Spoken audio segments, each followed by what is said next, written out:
In the words of Dante Alighieri, the road to hell is paved with good intentions, and because today the proposition wants to avoid that road to hell, we propose the resolution: the United States should only provide foreign aid to countries that protect women's basic human rights. Before getting into the contentions in this debate, we would like to clarify the definitions.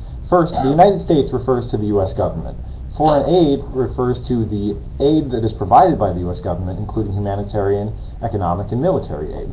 Protect means to ensure that laws are created to defend women's basic human rights. We would like to base women's basic human rights off of the United Nations Declaration of Human Rights. Next, on how to view this round.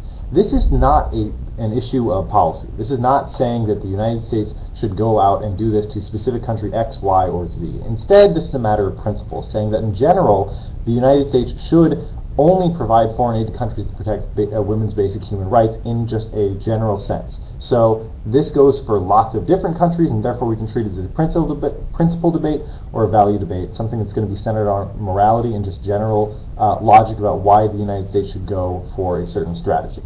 So specifically, evidence is going to be less important than the actual logic, and therefore I would urge you to look at the actual warrants of arguments rather than the evidence that is provided in the debate today. So, with that said, we have two contentions that we'd like to propose as the proposition, the first of which is contention number one. Providing aid to these countries will teach them that they can get away with not treating women equally and perpetuate systems of oppression. So, subpoint A on this is that there are incentives and disincentives related to foreign aid that give the United States leverage to help reform these countries and provide women's rights in these countries. So, first, the incentive, first under that subpoint A, is that there is an incentive provided by foreign aid to reform. So, when there are significant disasters or situations that require foreign aid, such as if there was an Ebola outbreaks or somewhere that just needed a lot of humanitarian aid, the United States, these countries would have a lot of reason to accept United States foreign aid, even if there were conditions on it. Because there would be a lot of lives that would be lost otherwise, this means that the legitimacy of the government would be compromised if the government did not act and did not improve women's human rights, and instead just chose to have thousands of its people die. Government legitimacy is very important to governments because that's what perpetuates them. Because governments are willing to act in their own interest, the fact that their legitimacy might be challenged by a disaster of this magnitude that could be easily thwarted by just accepting foreign aid and reforming women's rights is going to provide a key incentive for them to actually change. But second, there is also a disincentive for them to reject foreign aid. It's very similar. If you reject foreign aid, you're going to have these incredible harms, and so basically it just reiterates the point, the first point of the subpoint, which is that there's going to be tremendous harm if governments don't do this. So, next, let's talk about the actual impact here under subpoint B. We have to understand there is an incredible systemic harm that is related to how women are oppressed in lots of countries worldwide, and that's something that we really don't understand because we live in a Western society that kind of tells us that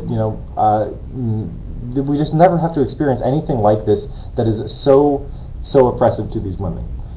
So it goes beyond just basic levels of not being able to have free speech or not being able to have political speech. It goes to the point of not being able to go outside. It basically treats women as subhuman in a lot of countries, including in the Middle East, like in Africa. There's lots of countries that are very patriarchal and enforce that upon women and really create a society where women are basically treated not as human. And so that's incredibly problematic, and it's also... Can you just, in one sentence, summarize subpoint A, and in one sentence, summarize subpoint B? Okay, subpoint A is the incentives about why foreign aid is going to cause change. Subpoint B is talking about the impacts of women's oppression in the worldwide in countries that don't have basic women's human rights.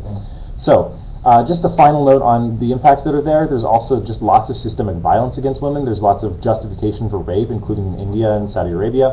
And there's systemic female circumcision, which causes a lot of pain for women, and is just absolutely excruciating pain for women, and is accepted as normal by a lot of these governments. There's no laws protecting against these things, and there's actually a lot of laws that say that women have to marry the rapist, and absolutely terrible things that are systemic impacts here.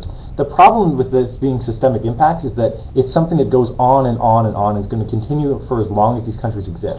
So even though my opponent might come up here and talk about isolated incidences and say that Ebola or some other disease would warrant why you have to save these lives, solving the system is going to save more lives overall, and therefore the necessity is for the United States to try to reform these systems in any way that it can.